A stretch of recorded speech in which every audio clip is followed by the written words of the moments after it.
Semoga Romo enggak bingung ini nanti jawabnya. Kayaknya enggak sih, kalau bingung ini perlu ditanyakan nih ke imamannya. Oh, ibu-ibu dekor itu juga pelayanan ya toh buat ngusir setan. Ngusir setan ya guys.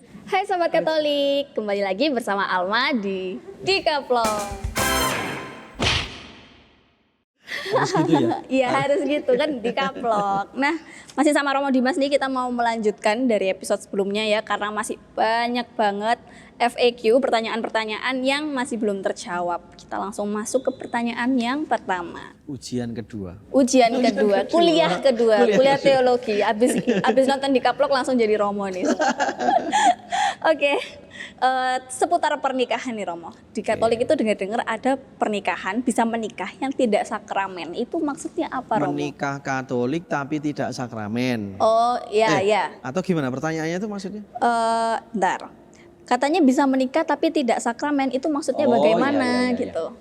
Kita harus pahami dulu arti perkawinan sakramen itu seperti apa. Seperti apa Romo? Perkawinan sakramen itu adalah perkawinan antara dua orang, laki-laki dan perempuan tentunya, yang semuanya dibaptis. Semuanya dibaptis, jadi semuanya Katolik Yang dibaptis. cowok dibaptis, yang cewek dibaptis, itu perkawinannya di dalam gereja Katolik disebut perkawinan sakramental. Tidak peduli salah satu pasangan itu dibaptis di gereja apa, tapi ketika itu dibaptis jelas bahwa dia adalah. Baptis secara Katolik ya Romo ya? Tidak harus. Oh baptis Kristen juga nggak masalah? Iya, itu juga termasuk sakramen karena mereka menerima baptisan untuk ikut Yesus.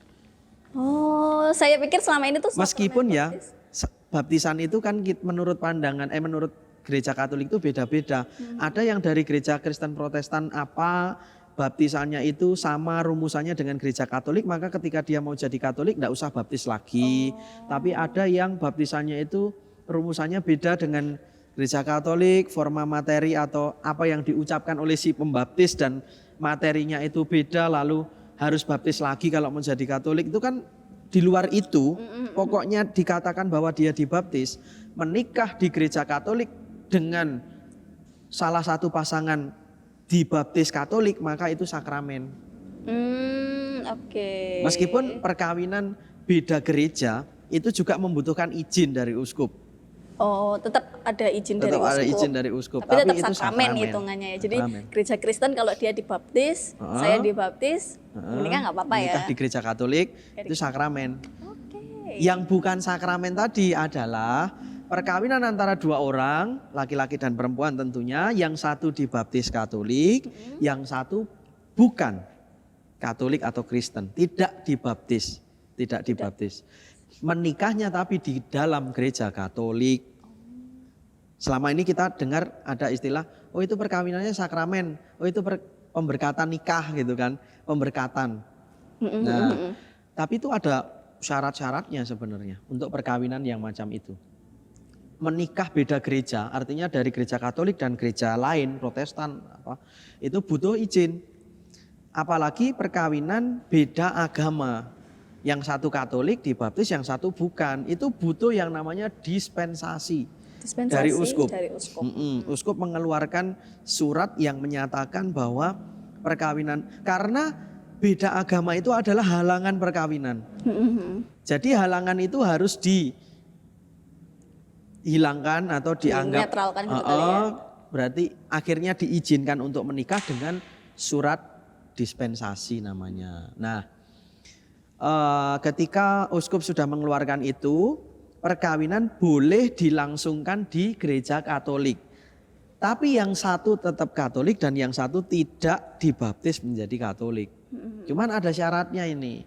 Pihak non-Katolik harus membuat janji, sebuah pernyataan yang berupa janji bahwa nanti anak dari hubungan perkawinan ini harus dididik dalam iman Katolik. Artinya anaknya harus dibaptiskan menjadi Katolik. Oh, begitu. Tapi mereka menikahnya di gereja Katolik loh ya. Kalau tidak di gereja Katolik itu di luar pembahasan kita. Itu panjang nanti. Wah, harus jadi episode lagi nih sendiri nih. Dan ada satu lagi Alma. Kalau yang tidak dibaptis tadi di kemudian hari dibaptis menjadi Katolik, otomatis perkawinan mereka ini menjadi sakramen. Oh, langsung otomatis nggak perlu kawin lagi. Nggak, kok kawin lagi Ndak perlu menikah secara Katolik gitu lagi. karena kan menikahnya sudah Katolik, cuman satunya dibaptis, satunya enggak. Maka ketika yang satu yang belum dibaptis itu kemudian dibaptis, ini langsung diangkat martabatnya menjadi sakramen. Oh gitu. Nah, kalau menikahnya bukan di Katolik itu berarti yang Katolik meninggalkan iman. Nah, itu kalau mau kembali ke Katolik itu ada yang namanya pembaruan nikah. Tapi kalau misalnya nikahnya konvalidasi. nggak di sini ya Romo ya, terus berarti kan meninggalkan iman, tapi dia tetap menjalankan kayak ke gereja atau apa, itu masih boleh nggak? Nggak boleh. Tapi ada halangannya juga, dia nggak boleh terima komuni konsekuensinya. Itu. Tapi banyak sih umat kita yang belum sadar tentang hal ini. Kadang yang tahu mau mengingatkan juga ndak enak hati. Atau kadang Romo aja berpikir begitu. Waduh, gimana ya caranya untuk menegur atau menasihati ini supaya menyadarkan bahwa dia punya halangan karena perkawinannya sehingga tidak boleh terima komuni misalnya. Untuk bisa kembali lagi pada persekutuan yang utuh dalam gereja Katolik bagaimana Romo? Ya, yang Katolik mengaku dosa di hadapan imam, lalu dia diterima kembali ke dalam persekutuan gereja Katolik dan harus memperbarui perkawinannya dalam tata cara gereja Katolik. Entah yang pasangan satunya itu dibaptis atau tidak jadi soal. Yang penting diperbarui dalam gereja Katolik. Syukur-syukur menikah lagi enggak? Kan diperbarui. Iya, ya itu konvalidasi ya namanya istilahnya. Lalu syukur-syukur yang belum Katolik itu akhirnya malah dibaptis dan ya sudah. Ini lalu menjadi sakramen, ini perkawinan pembaruan nikah ini pada martabat sakramen. Gitu. Terus Romo, kalau misalnya tadi kalau ngomongin yang sakramen nih Romo, tapi beda gereja gitu. Apakah mereka melanjutkan tetap sendiri-sendiri apa gimana Romo? Nggak apa-apa kayak gitu? Ya itu kan komitmen mereka berdua ya, komitmen mereka berdua. Tapi yang jelas catatan sipil kita itu hanya mau mencatat perkawinan yang agamanya sama. Maka kemudian dimanipulasi KTP-nya itu diganti supaya agamanya sama gitu. Sekarang tuh gitu. Jadi ini di satu sisi menantang kita bagaimana kita tetap bertahan dengan iman Kristiani. Kalau pasangan kita bukan Katolik, bagaimana kita menjadi pewarta bagi dia sehingga dia tertarik untuk hidup sebagai pengikut Yesus. Gitu. Wong hidup berumah tangga itu saja yang seagama sama-sama Katolik masih banyak yang cekcok, apalagi yang ketika beda. ada perbedaan-perbedaan. Apalagi perbedaannya mendasar gitu. Iya. Tapi tetap aja ada harapan nih buat teman-teman kaum LDR ya. Kalau ada yang seiman kenapa enggak gitu kan. Kalau nggak ada gimana lagi dong. Oke, lanjut Romo. Terus saya mau nanya tentang holy water atau air suci. Air suci itu gunanya untuk apa sih Romo? Soalnya orang-orang tuh taunya lihat di film-film itu buat ngusir setan gitu. Selain itu apa gunanya? Ya, air suci itu ya ada air yang suci, air yang disucikan, dikuduskan. Dikuduskan dengan proses didoakan dan diberi berkat melalui perantaraan imam atau ya diakon juga perantaraan imam. Lalu air itu diberkati, disucikan. Pertama-tama fungsi dari air ini adalah kita tahu kan air itu sifatnya itu membersihkan, menyucikan. Gitu. Maka air ini untuk tujuan mau menghadirkan kesucian bagi sesuatu yang tidak suci atau belum suci. Nah, pertama kita diingatkan dengan air suci ini akan air pembaptisan yang sudah kita terima. Jadi ketika orang diperciki dengan air suci itu pertama-tama diingatkan bahwa aku pernah dibaptis. Maka dengan diperciki air itu orang disadarkan. Dibaptis itu ingat enggak Alma tentang rahmat sakramen baptis bahwa orang itu dihapus dari dosa. Berarti ketika diingatkan, oh aku waktu dibaptis dulu itu dihapus dosanya. Ketika dia diperciki dengan air suci, dia diingatkan akan rahmat aku dikuduskan. Gitu ya, maka air suci itu macam-macam tempatnya atau peruntukannya. ada yang ditaruh di dekat pintu masuk gereja. Kita mau masuk itu dulu ya sebelum COVID ya. Iya, kita harus ambil air untuk bikin tanda salib. Itu kita diingatkan akan pembaptisan. Kita mau masuk gereja dalam persekutuan umat beriman, kita pernah dibaptis. Kan kita tidak akan dibaptis lagi. Yang mengingatkan kita air itu. Atau ketika imam dalam ritus tobat pakai aspergil ya untuk nyiprati, memerciki umat. Nah itu juga umat mau dikuduskan sebelum merayakan Ekaristi. Maka bukan sakramen, ritus tobatnya itu dengan cara diperciki air suci, mau dikuduskan itu. Tapi juga tadi dikatakan holy water untuk mengusir setan. Setan itu efeknya apa sih? Membuat dosa, membuat tidak lagi kudus. Maka tadi ada air sucinya dipakai untuk memerciki orang yang kerasukan. Sebenarnya macam-macam. Misalnya kita berharap rosario itu mengantar kita pada kesucian, kekudusan karena kita mau doakan itu. Lalu minta berkat pada Romo-Romo, tolong berkati rosario saya. Rosario ini mau dikuduskan bendanya ini, kan dia benda biasa sebenarnya. Tapi ketika kita punya motivasi, punya cara berpikir, punya iman bahwa ini bisa mengantar saya pada proses membangun kekudusan, benda ini bisa diperciki dengan air suci untuk menjadi benda yang suci, benda yang kudus. Maka perlakuan terhadap benda-benda yang sudah diperciki dengan air suci ini juga beda dengan benda-benda pada umumnya gitu. Jadi gitu ya. Jadi air suci itu untuk menguduskan ya, untuk gitu. menyucikan. Enggak cuman buat ngusir setan ya guys. Jadi itu bisa buat memberkati kita sendiri, terus apa tadi buat rosario atau barang-barang suci lainnya gitu ya. Biasanya ada Romo-Romo saya itu kalau malam susah tidur, ada gangguan ini boleh enggak Romo minta air suci gitu misalnya. Itu tak ajak doa dulu, diperciki dulu dengan air suci, mengaku dosa, lalu ya disangoni 1 botol ya, kamu bawa pulang dengan penuh iman, kamu berdoa bahwa air suci ini bisa menjadi tanda kehadiran Allah yang mau melindungi kamu, mau menyucikan kamu. Biasanya di rumah itu merasa bahwa gangguannya ada di sana, terus dipercikkan di sana supaya itu menjadi tempat yang suci. Macam-macam. Jadi banyak gunanya ya, Mo ya. Oke. Terus Romo, kita langsung ke pertanyaan berikutnya itu tentang pelayanan. Pelayanan itu apa sih Romo? Pelayanan dalam gereja Katolik ya. Pelayanan itu bersumber dari sikap hidup Yesus sendiri. Ingat ya ketika Yesus datang, aku datang bukan untuk dilayani tetapi untuk melayani. Berarti pelayanan itu karakternya Yesus. Lalu melayani itu seperti apa sih? Tuhan Yesus banyak sekali menggambarkan pola pelayanan dalam kitab suci. Ketika dia menyembuhkan orang sakit, dia menghidupkan orang mati, dia membuat orang bisu berbicara, orang tuli mendengar, orang buta melihat. Itu kan pelayanannya Yesus. Termasuk mempertobatkan banyak orang. Sakius lalu datang, orang yang berdosa, itu juga pelayanan. Maka pelayanan itu adalah, kata kuncinya adalah ungkapan dari sifat mengasihi. Ungkapan dari sifat mengasihi. Ya, itu bentuknya pelayanan jelas. Jadi karena Yesus itu kasih itu sendiri, tindakan yang diwujudkan itu adalah pelayanan itu. Yang mengandung kasih. Mengandung kasih. Iya.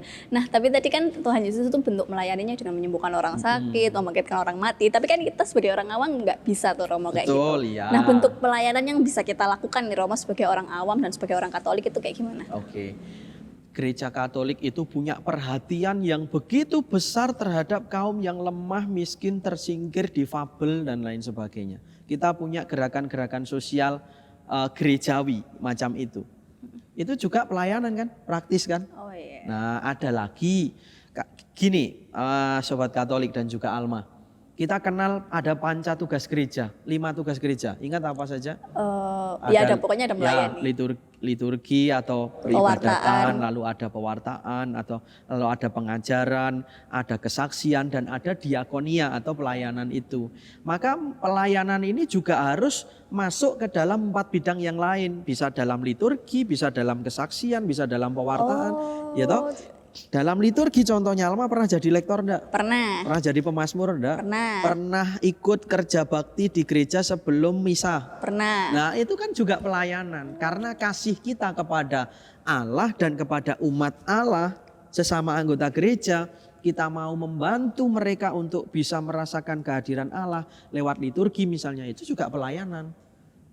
Tapi dasarnya kasih. Dan ingat, Yesus itu melayani karena kerendahan hatinya yang luar biasa. Maka dalam pelayanan kita juga harus tulus, jangan mengharap imbalan, jangan mengharap kita duit, dipandang gitu. waduh Alma ini pelayanan di gereja, lalu kemudian bukan nama Yesus yang dimuliakan tapi nama Alma yang dimuliakan, itu patut dikoreksi, itu pelayanan apa itu? Itu pelayanan. Itu pelayanan. Jadi pelayanan banyak bentuknya itu dalam liturgi. Kalau dalam hal-hal yang lain, Romo mungkin?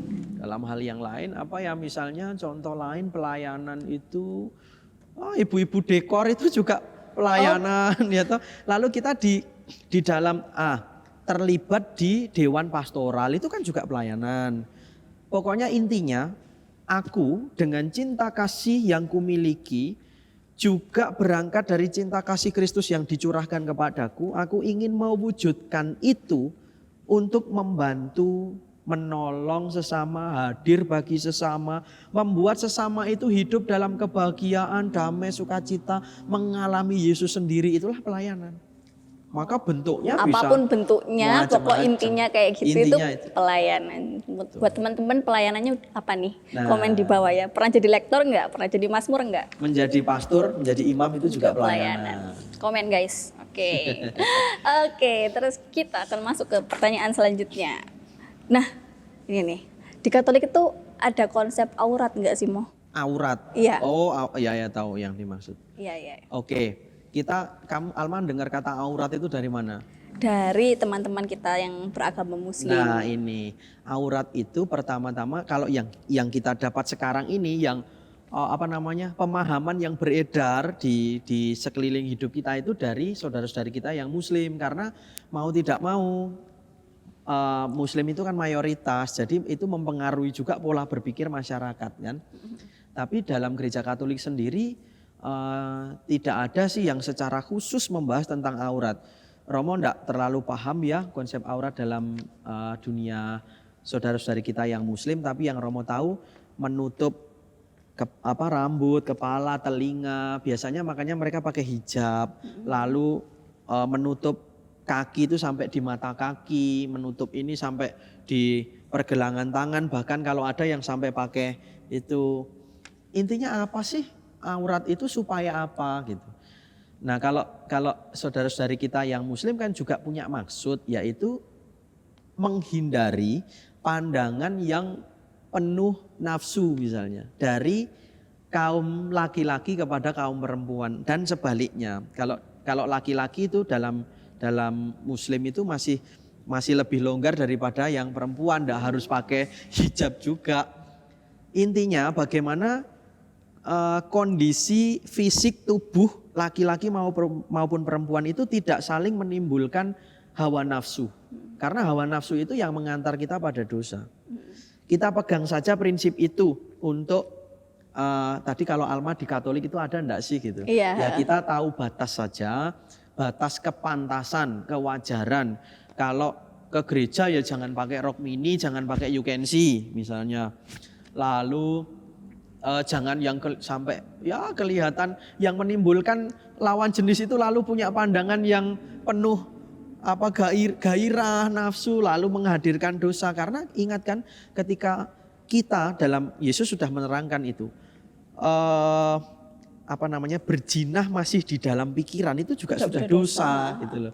Jangan sampai kondisi fisik kita itu menimbulkan itu. Maka kalau kita praktisnya lebih fleksibel saja, tidak harus pakai hijab.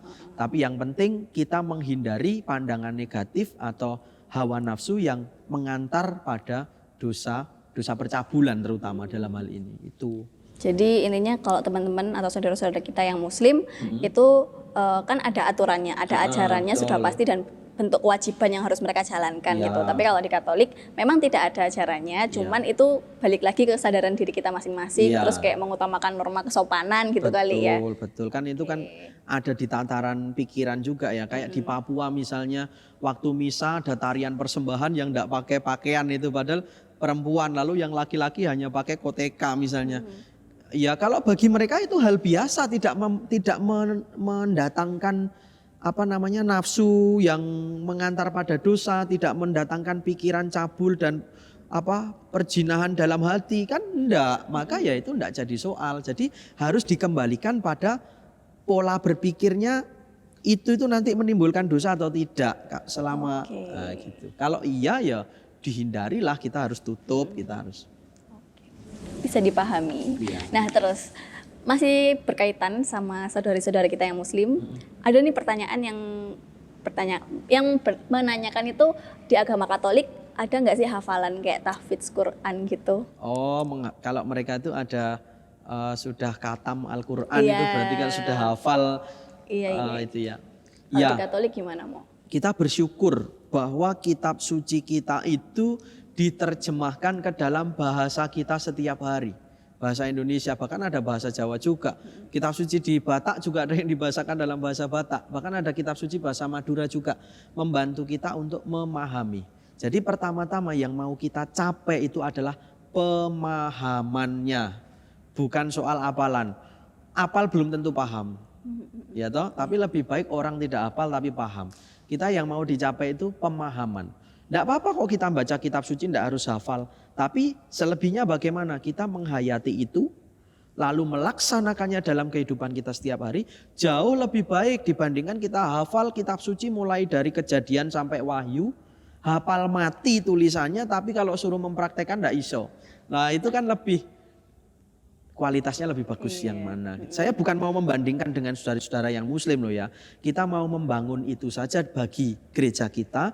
Kalau mau hafal mati dan dan bisa menghafal mengamalkan dengan baik, ya itu justru jauh lebih baik lagi. Karena begitu kita hafal berarti secara literaturnya itu sudah tertanam di sini.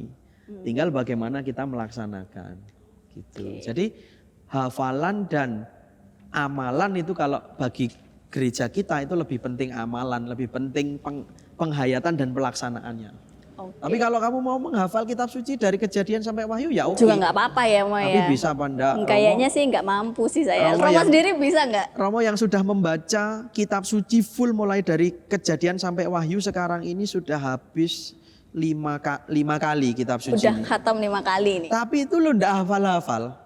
Ya mungkin ayat-ayat tertentu ketika itu penting, misalnya kasihlah sesama manusia seperti mengasihi dirimu sendiri, itu kan hafal mati yang itu, tapi semuanya kan enggak juga. Oke, jadi di kitab suci di ajaran kita nggak ada ya mau hafalan, tapi adanya amalan ya. Gitu. Nah, ini nih pertanyaan terakhir tapi paling sering ditanyain sama teman-teman kita, dan saya sendiri juga kalau ditanyain ini bingung banget. Ya, terkait Trinity. Semoga Romo enggak bingung ini nanti jawabnya. Kayaknya enggak sih, kalau bingung ini perlu ditanyakan nih ke imamannya. Ya harus diadukan ke Bapak Uskup. Oke. Yaitu terkait Trinitas. Biasanya tanya gini, Tuhanmu kok ada 3 sih? Ya, ada Bapa, Putra, dan Roh Kudus. Itu maksudnya apa? Ya, oke. Kita pahami dari konteks kita ya, kacamata kita ya. Trinitas atau Allah Tritunggal itu adalah sebuah misteri. Misteri itu berarti tidak pernah tersingkap. Santo Agustinus, lalu Thomas Aquinas itu pernah mengatakan kalau Allah itu bisa dijelaskan dengan gamblang secara akal budi manusia, maka dia kehilangan kealahan karena dia tunduk pada pikiran manusia. Justru karena Tritunggal itu sebuah misteri, kita tidak bisa menjelaskan itu dengan gamblang secara logis. Satu-satunya yang bisa digunakan untuk memahami misteri Tritunggal itu adalah iman. Maka kalau Romo wis kepepet ya toh, ketika orang bertanya, jawabnya gimana Mo itu Mo? Ini jawaban kepepet. Kalau kamu pengen paham tentang Tritunggal, imani dulu.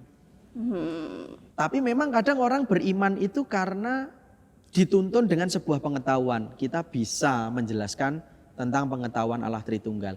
Tritunggal itu bukan berarti Allahnya 3. Bukan berarti Allahnya 3. Allahnya tetap 1, tapi 3 pribadi, 3 sifat. Allah Bapa, Allah Putra, dan Allah Roh Kudus. Tapi Allahnya 1. Gitu ya. Nah, penjelasannya bisa panjang itu. Bisa berbulan-bulan bahkan bertahun-tahun. Maka ya kalau gampangnya imani saja. Jadi jawabannya kenapa kok alammu ada 3? Iya. Ya Ini emang mungkin- imanku begitu. Mungkin gitu. nggak puas ya dengan jawaban ini ya. Tapi justru misteri Allah itu tidak bisa diungkapkan. Kalau mau paham, diimani. Itu Percuma kuncinya. aku ngejelasin kamu juga nggak bakal paham. Paling gitu. Kayak, Percuma aku saya sendiri ngejelasin. juga bingung juga gitu ya kan. Tapi kamu beriman kan akan Allah Tritunggal. Puji Tuhan beriman. Allah akan merahmati kamu untuk bisa memahami Trinitas ini dengan iman dan hati. Jadi kalau kita beriman pasti paham maksudnya Trinitas. Jadi buat kita, walaupun kita menjelaskan juga mereka juga belum tentu paham karena mereka nggak beriman gitu ya. Toh juga memang tidak bisa Nggak bisa dijelaskan sampai iya. gamblang. Memang wajar kalau kita kesulitan berarti ya Mo. Bukan kesulitan sih, Kesulitan menjawab Iya, maksudnya, kesulitan menjawab. pokoknya apa? Yang Beriman. penting beriman. Nah itu tadi ya teman-teman. Jadi teman-teman itu tadi pertanyaan-pertanyaan yang sering ditanyakan oleh teman-teman kita yang non-Katolik. Semoga dengan adanya episode ini bisa membantu teman-teman semuanya untuk bisa menjawab, terus juga bisa menumbuhkan iman kalian dan juga menambah pengetahuan. Kayaknya cukup sekian ya Romo. Oke, Terima kasih Mama. banyak Romo Dimas Terima karena udah kasih. mampir. Semoga kita bisa bertemu di episode selanjutnya. Mohon maaf bila ada salah kata. Romo juga minta maaf kalau mungkin penjelasannya terlalu berat, tapi Tapi nggak apa-apa Romo Romo. menjelaskan harus dengan dasar-dasar yang ini. Kalau enggak gitu nanti sifat dogmatiknya nanti bagaimana bisa? Kayaknya nih Romo sudah lulus nih ujian hari ini ya. Terima kasih banyak Romo atas ilmunya. Buat teman-teman semua, jangan lupa untuk menonton Dikaplok tiap hari Jumat jam 6 sore di kanal YouTube paroki kita. Dan jangan lupa apa Romo? Subscribe, like, dan komen. komen. Dadah. Share juga. Share juga, dadah. Dadah.